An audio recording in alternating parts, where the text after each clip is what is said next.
They planned this fight about you. The setup was flawless. A gathering where tensions already ran high. A space where emotions could be easily manipulated. A conversation designed to trigger just the right reaction. One false step, one wrong word, and the avalanche would begin. But you didn't step wrong. You didn't speak wrong. You didn't take the bait. And that's where everything went sideways. They had studied you, dissected you, convinced themselves they knew your every move. They thought you would respond with fire, that they could force a crack in your composure. The way they spoke to you, the way they positioned themselves, it was all to provoke, to ensure you had no choice but to react. They needed proof. Proof that you were unstable. Proof that you were a problem, proof that you deserved what was coming next, except the only ones losing control were them. The words aren't enough. The insults, the accusations, the venom, they all hit a wall they can't penetrate. Your silence, your presence, your unshaken stance, it's driving them to the edge of something they can't control. Then it happens. A hand slams down, hard enough to make the table jump. Someone stands too quickly, their chair screeching against the floor. The tension snaps like a rope pulled too tight, and suddenly, chaos. Fingers point, accusations spit through clenched teeth. The crowd, the bystanders, the ones who were simply there to witness. Some step back, some pull out their phones, some brace themselves for the inevitable. A drink is knocked over. Glass shatters. Someone yells. You don't move. They do. Fists fly. A shove turns into a violent collision. The weight of their frustration, their failure, their inability to control you, it all crashes into the space around them, turning everything into wreckage. Their voices are raw now, strained from the force of their own hatred. They forget who's watching. They forget what they're destroying. Tables overturn. A picture frame crashes to the floor. Someone stumbles backward, gripping their face, their chest, gasping for breath. The ones who tried to intervene are pushed aside. The room itself becomes a battlefield, but none of it touches you. You're still standing in the center of it all, unshaken, untouched, unmoved. And that's what burns them the most. You don't move. You don't need to. The wreckage they created speaks for itself. The shouting, the cursing, the sheer force of their own rage spiraling out of control. This was their doing. And now, they can't stop it. The air is filled with the kind of tension that turns bystanders into witnesses. People who had no stake in this now have no choice but to be involved. Some step back, afraid of getting caught in the chaos. Others lean in, captivated by the sheer insanity of it all. But a few know exactly what to do. Phones are already out, cameras rolling. Someone, maybe multiple people, have already hit the record button. Shaky hands capture the madness. The raised fists, the shattered glass, the tables knocked over.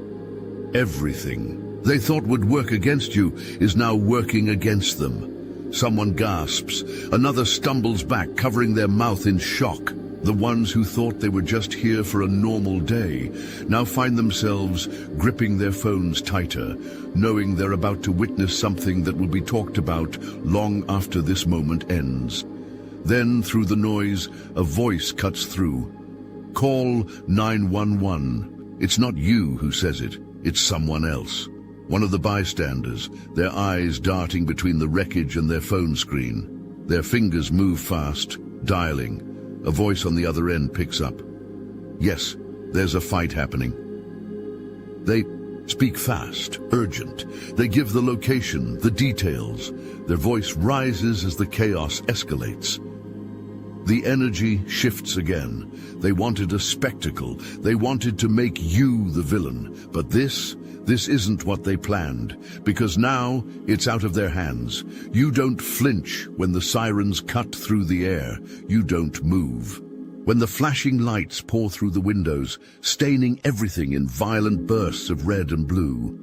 But they do. The same people who were throwing punches minutes ago, the ones who swore they were in control, the ones who thought they had the upper hand, look at them now, frozen, breath hitching, eyes darting to the exit, calculating whether they can slip away before the authorities step in. But it's too late.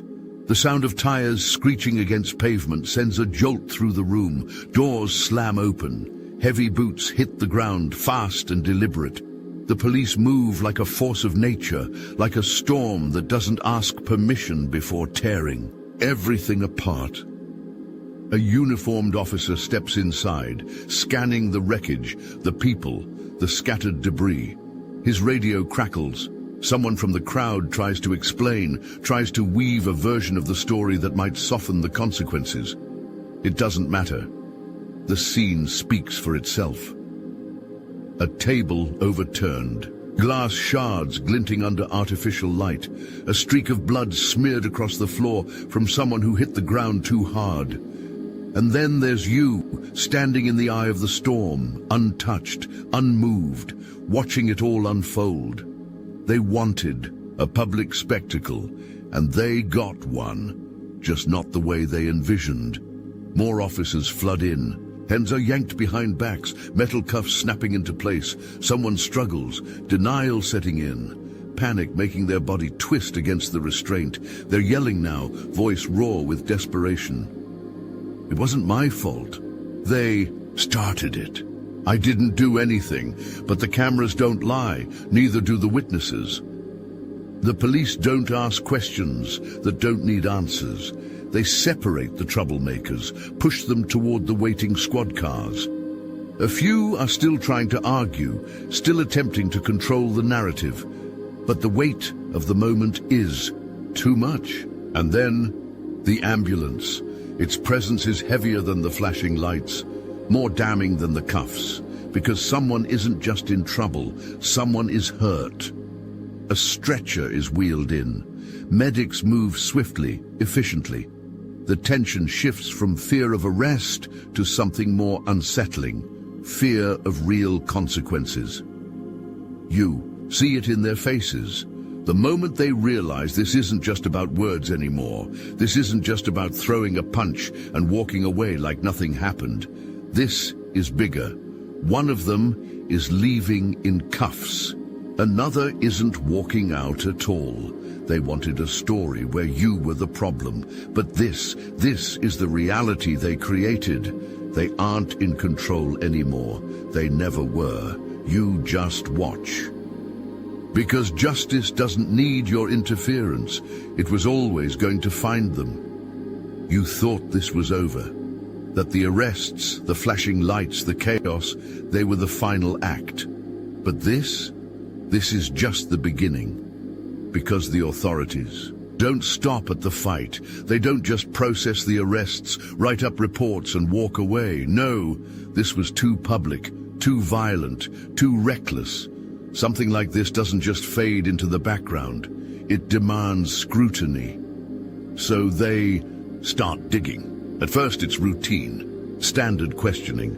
The officers comb through statements separating truth from desperation. Some try to lie, to twist the story in their favor. But there are too many witnesses, too many voices contradicting them, too many videos capturing every slap, every shove, every wild-eyed moment where they lost control. The truth is already out there, spreading like wildfire across the internet, the news, every social media platform that thrives on public disgrace. And then, a detail emerges. Something small, a slip-up in one of their statements, a contradiction in their version of events. One of the officers raises an eyebrow, makes a note. It's nothing at first, just a question mark in a report. But then another.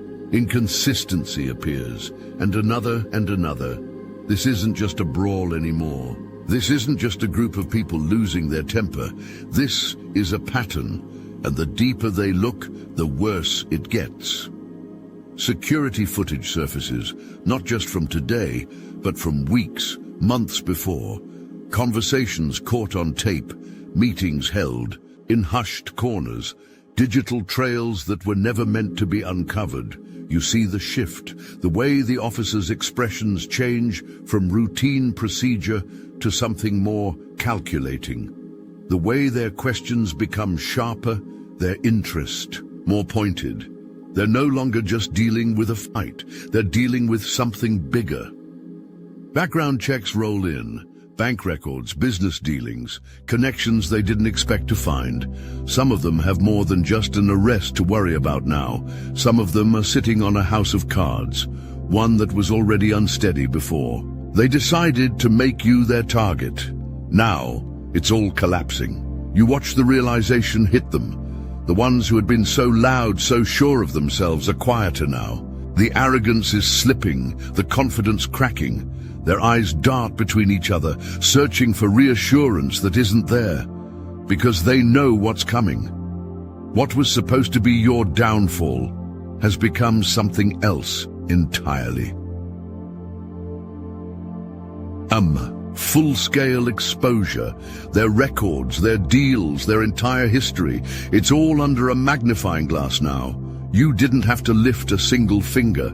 They did this to themselves. They always thought they were untouchable. Turns out they were just waiting to be caught. Hello, chosen one. Look at your life, now look at ours.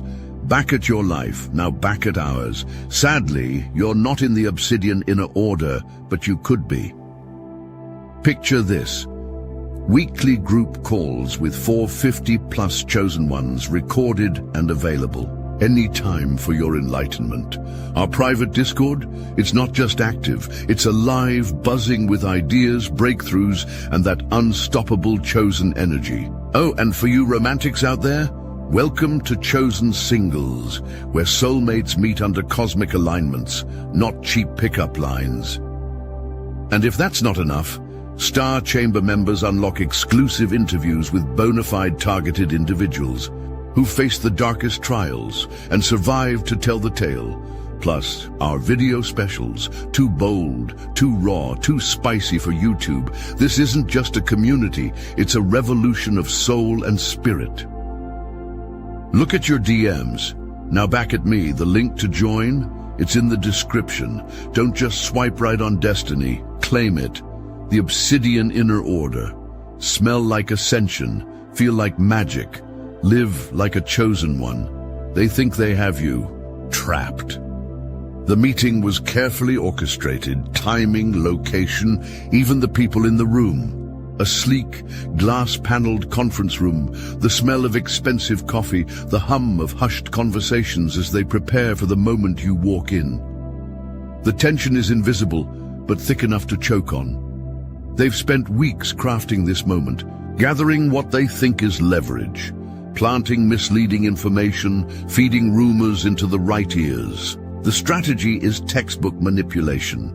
Make you feel like the walls are closing in, that you have no choice but to react emotionally, to stumble into the snare they set.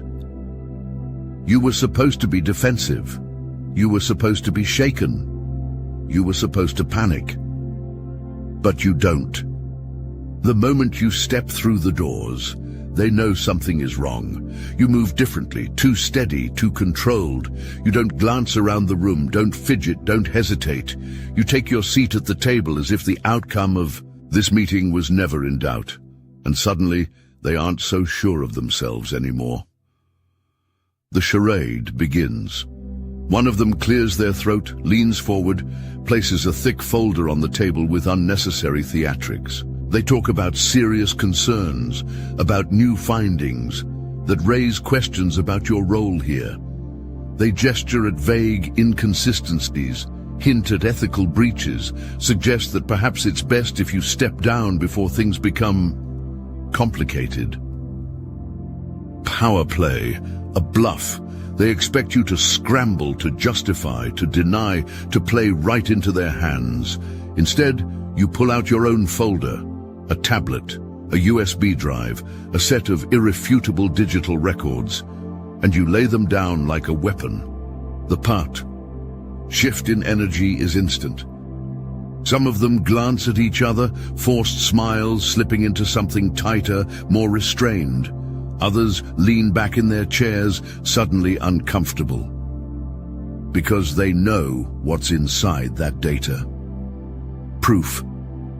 Not just of your integrity, but of their deception. Every planted lie, every manipulated document, every underhanded maneuver, they're all exposed with cold, undeniable precision. Their plan didn't just fail, it backfired. And they know it. The silence is deafening. Someone exhales sharply through their nose, a forced chuckle that dies in their throat. Another shifts in their seat, tapping a pen against the table, as if that can undo what's happening. They came here expecting to control the narrative, but the moment you walked in, they lost it.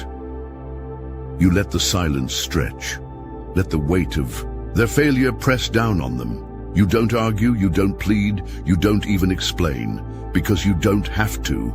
The evidence speaks for itself. And them? They're the ones scrambling now. You don't say a word. You don't need to. The weight of the evidence is already crushing them. The room is suffocating in its own silence, their carefully crafted lies unraveling faster than they can contain. And that's when it happens. One of them snaps. A partner, one of the biggest names in the room, the one who vouched for this whole charade, loses it. The frustration, the fear, the realization that they are the ones being exposed. It boils over, breaking through the carefully maintained facade of control. The shift is immediate. The table jerks as they push forward, hands gripping the edge, so hard their knuckles turn white. Their chair scrapes violently against the floor, and suddenly they're standing. Their voice, calm just moments ago, is sharp now, shaking with barely restrained fury. You think you're untouchable. The words aren't spoken, they're spat. The room stiffens. Your colleagues, their associates, everyone watches, eyes darting from them to you, gauging your reaction, but you don't move, you don't blink, you don't give them what they want. And that only makes it worse. They lunge, not a full attack, but a movement just sharp enough, just forceful enough to intimidate. A step too close, a hand slammed onto the table, a body angled aggressively in your direction. It's a mistake.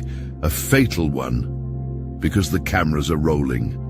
They forgot about the security system embedded in the sleek glass walls, the little red light blinking in the corner of the ceiling. They forgot that every single thing they say, every motion they make is being recorded in high definition, and they're not the only ones watching. Someone in the room already has their phone out. Another subtly presses the emergency call button. Under the table, alerting security. The people who once stood on their side are now taking steps back, distancing themselves from the inevitable fallout. They tried to break you, and now they're breaking themselves. You don't have to say a word. The damage is already done. The moment security steps in, the partner freezes, breathing heavy, face burning with the weight of their own reckless outburst. The room is silent, except for the faint hum of security cameras still recording every humiliating second. And then, the real fallout begins. Emails are forwarded. Documents that were once buried deep in private servers start surfacing. Calls are made, not just by the people in this room, but by the ones who have been waiting for a reason to turn on them. Clients hear about it first. Not through official statements, not through controlled press releases, but through whispers that spread like wildfire. Investors pull out, their names vanishing from portfolios overnight. Contracts that seemed ironclad are suddenly being questioned, renegotiated, cancelled. Their name was once a symbol of power. It's a liability. Regulators step in next. Audits, investigations, inquiries, words that once only applied to their competitors are now stamped across their desks. The people they used to control with fear are no longer taking their calls. The ones who played along for self-preservation are now scrambling to distance themselves. You watch it all happen in real time. The emails, the press leaks, the phone calls that go unanswered. The empire they built wasn't as strong as they thought. They always assumed their influence made them untouchable, that they could manipulate, intimidate, bend the world to their will. But their foundation wasn't made of power. It was made of deception, fear, lies. And the moment those things stopped working, it all collapsed. They thought you were the threat. They spent months, years even, plotting your downfall, convinced that if they could remove you, they could keep their empire intact. But you were never the problem. You were the mirror. The one force that made them reveal what they had desperately tried to hide. Their insecurities, their corruption, their desperation to maintain control. Your presence forced it all to the surface. You never needed to fight them. They did it. To themselves. The moment they tried to trap you, they set the stage for their own destruction. Every lie they told, every scheme they orchestrated, every attempt to silence you only exposed them further. Now the world sees them for what they are. No more masks, no more illusions, no more carefully controlled narratives. Their power wasn't taken from them. They burned it down with their own hands. You didn't need revenge. You only had to exist. They never hated you for what you did. They hated you for what you are. A force they couldn't manipulate, a mind they couldn't control, a presence that stood unshaken while they scrambled to maintain their illusions. It wasn't just about power, it was about what your existence meant. You weren't desperate for approval. You didn't play their games. You moved through the world with a certainty they couldn't understand. And that terrified them, because their control only worked on the weak-willed. Their influence only mattered to those afraid to stand alone. You never needed them. They couldn't intimidate you into submission. They couldn't outthink you, outmaneuver you, or make you doubt yourself. So they lashed out, tried to undermine you, tried to turn others against you, not because you were a threat to their success, but because you were proof that they were never as powerful as they believed. Your presence exposed them, and that's why they feared you.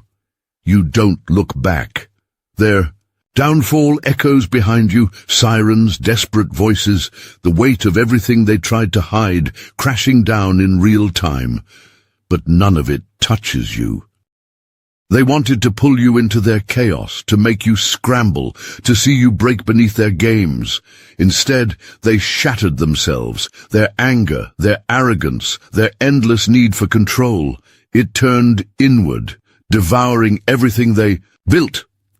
You never lifted a finger. You never had to. Because power isn't about how loudly you fight.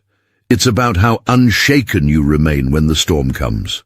You walk away untouched, untouchable. Their names drown in scandal. Their influence crumbles beneath the weight of exposure, but you rise. Every attempt to destroy you only reinforced the truth. Your presence cannot be erased, your energy cannot be tamed, and your value was never theirs to define. Let them struggle, let them explain, let them rot in the wreckage of their own making. What did they try? What fell apart the moment they thought they had you? Tell your story. Let them know how power really works.